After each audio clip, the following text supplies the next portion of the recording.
Je me présente, Joël Huat, je suis chercheur en agronomie au CIRAD de La Réunion et je suis également chef du projet Aptaéoi. Ce projet intervient dans 4 territoires de la zone océan Indien, que sont les Comores, les Seychelles, Madagascar et l'île Maurice. Alors, ce projet vise à inventorier les pratiques agroécologiques dans les systèmes maraîchers et également à évaluer ces pratiques selon une approche multicritère.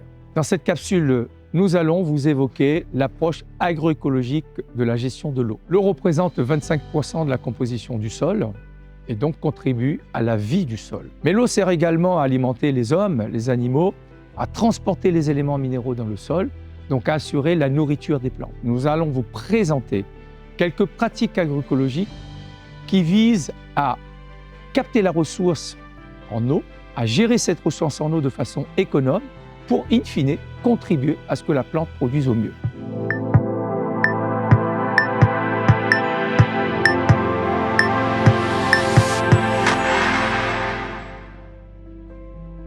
Je m'appelle Jean-Yves Rahman Amtoun, je suis agronome et je travaille pour le projet Sambnaï en tant que technicien responsable de tout ce qui est donc volet technique. Il faut rappeler que le projet est mis en œuvre par un consortium de l'AFDI, Réseau et ANAE.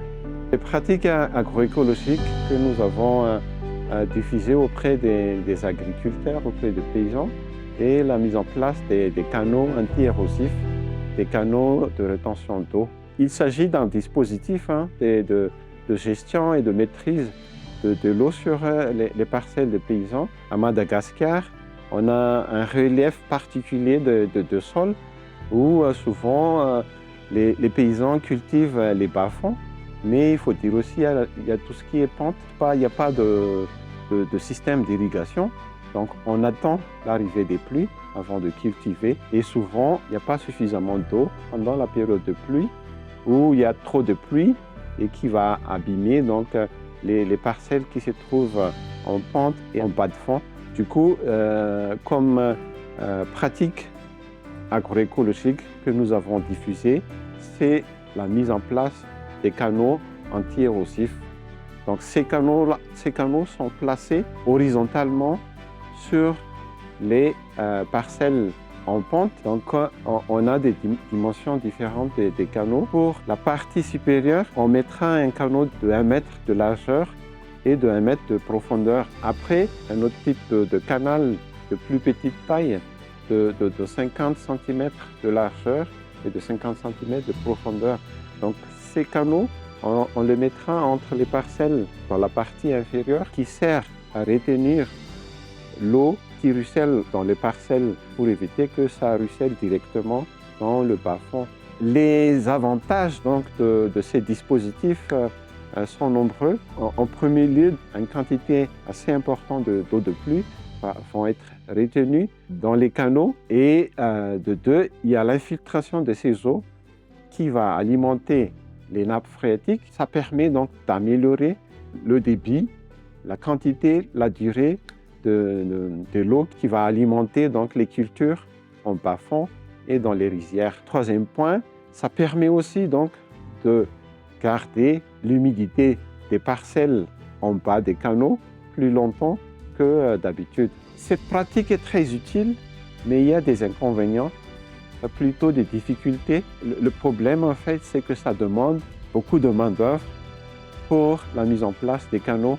Un paysan peut faire au maximum 5 mètres de canaux pour une journée de travail. Il faut qu'on creuse les canaux en période de pluie parce que c'est là que le sol est humide alors que ça coïncide avec tout ce qui est travaux dans les champs pendant cette période de pluie.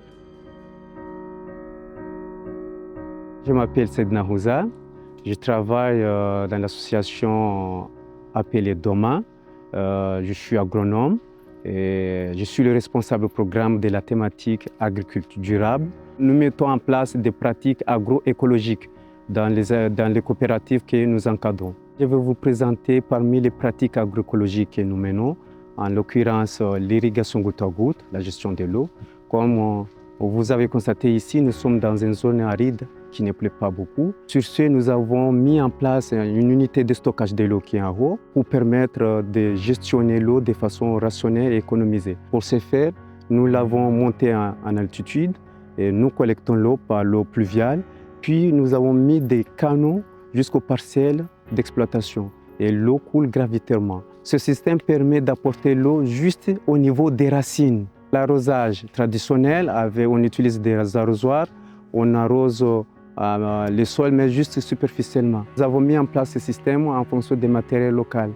Et les matériels que nous avons utilisés, c'est un peu cher. Et parfois, les membres de coopératives ou bien un agriculteur particulier n'arrivera pas à acheter les matériels pour mettre en place ce système. Il y a aussi un autre inconvénient, c'est l'état du sol. Si le terrain est complètement plat, là on est obligé de surélever le cuve à eau pour que l'eau coule gravitairement. Bonjour, je réponds au nom de Mounira Mohamed, ingénieure en agroécologie horticole. Je travaille au CRDE, Centre rural de développement économique de Dibouani à Malingo. Je suis la responsable du périmètre d'expérimentation, de démonstration et de multiplication.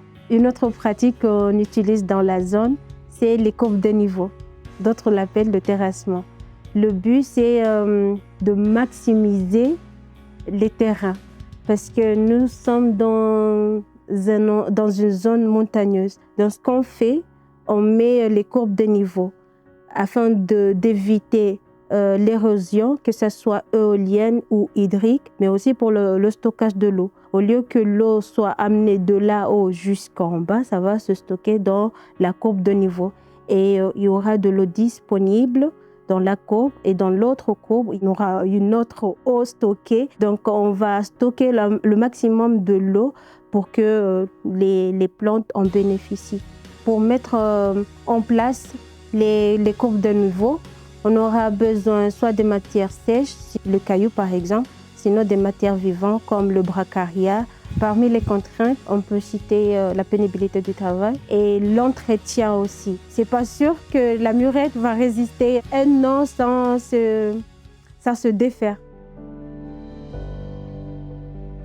Je m'appelle Johan Mendez, je suis hydrogéologue et président du comité du bassin versant de Bel-Hazard, qui est l'association qui s'occupe de la gestion des zones humides qui ont été restaurées après le projet d'adaptation au changement climatique. La pratique, en fait, consistait à retenir de l'eau dans le paysage de manière décentralisée, donc de créer des petits bassins de rétention naturels pour justement aider la communauté agricole de Bel-Hazard, qui avait beaucoup de problèmes en période de sécheresse, on n'avait pas d'eau. Et en période de pluie, on a d'autres problèmes d'inondation qui sont très graves dans les zones basses du bassin versant. Donc le projet, c'était justement de ralentir l'écoulement de l'eau pour avoir une infiltration de l'eau dans le sol beaucoup plus forte et un rendement d'eau pendant les périodes sèches. Donc l'idée, c'est de pouvoir retenir l'eau dans le paysage de manière naturelle. Donc partout où il y a des petites cuvettes topographiquement où on peut retenir de l'eau, on fait des petits barrages naturels. Donc le bassin de captage, lui, il fonctionne comme un amortisseur. En fait, il amortit le choc des pluies, il retient l'eau et il la ralentit. Donc l'eau s'infiltre beaucoup plus dans le sol et le sol fonctionne comme une éponge à ce moment-là. Dès que la pluie s'arrête, en fait, il relâche plus de l'eau dans la rivière et donc la rivière n'atteint pas son point d'étiage où elle sèche. Il n'y a plus de sécheresse depuis qu'on a fait ça il y a 7 ans. La rivière a un débit constant en période sèche. Et maintenant, les fermiers qui avaient des problèmes d'eau depuis 20 ans, des problèmes pour l'irrigation parce qu'ils n'avaient pas d'accès à l'eau, maintenant on a deux tuyaux qui sortent des bassins et donc qui alimentent toute la zone de Bel-Hazard. Donc les bassins ont été créés avec des matériaux naturels, 100%. On a utilisé donc le granit, qui est la roche du coin. On les a mis en quinconce à travers, donc dans une zone vraiment adaptée, on va dire stratégique, pour avoir un meilleur ratio volume d'eau par rapport au volume de pierre qu'on va utiliser. Donc ça se fait par des études topographiques. On sélectionne le meilleur endroit pour créer le barrage. Et ensuite, le barrage est créé de manière tout à fait naturelle, donc c'est juste des pierres. Et après, on utilise le sol de la zone humide, on le compacte du côté amont de la pierre, pour pouvoir planter les arbres. Et ce sont les arbres, ensuite les racines des lataniers qui vont tenir les pierres entre elles et filtrer l'eau. Donc l'eau va être ralentie, l'eau va évidemment passer à travers, mais beaucoup moindre. Et donc ça va permettre d'avoir ce qu'on appelle un barrage filtrant. Donc on a une eau de meilleure qualité, une eau avec un débit plus régulé, donc on a beaucoup moins d'érosion. Et ça permet de créer tout un écosystème aquatique ensuite, où on a une biodiversité qui se met en place toute seule, avec toutes les espèces d'insectes, donc tout ce qui est libellule qui va nourrir les hirondelles et d'autres espèces migratrices d'oiseaux, qui vont attirer aussi, les lataniers vont attirer les espèces endémiques, tout ce qui est crabe, crapaud, serpents aussi. Donc on a tout un écosystème qui s'est mis en place. Comme on est dans une zone humide, ça pousse très très vite tout ce qui est végétation. Donc si on ne s'en occupe pas, ça va devenir vraiment une zone sauvage où les gens ne pourront plus venir se détendre le week-end parce que l'endroit sera vraiment bloqué par la jungle, comme c'est très humide. Donc ça demande vraiment une maintenance constante, presque toutes les semaines. Donc ça coûte. On doit gérer ce côté-là tout en étant sans avoir de financement public. Les pratiques qui vous ont été présentées sur la gestion agroécologique de l'eau sont quelques-unes des pratiques qui sont mises en œuvre. Vous l'aurez compris, et c'est important. L'eau venant du ciel doit être captée de manière efficace, soit en leur permettant que cette eau s'infiltre correctement dans le sol, soit en la captant pour la mettre en réserve dans des réservoirs naturels ou artificiels, permettre que cette eau puisse être véhiculée de façon optimale sans perdre vers les cultures. Une fois qu'elles sont au niveau des cultures, permettre que cette eau soit absorbée de façon correcte par la plante et que celle-ci se trouve en zone de confort pour assurer une production de bonne qualité.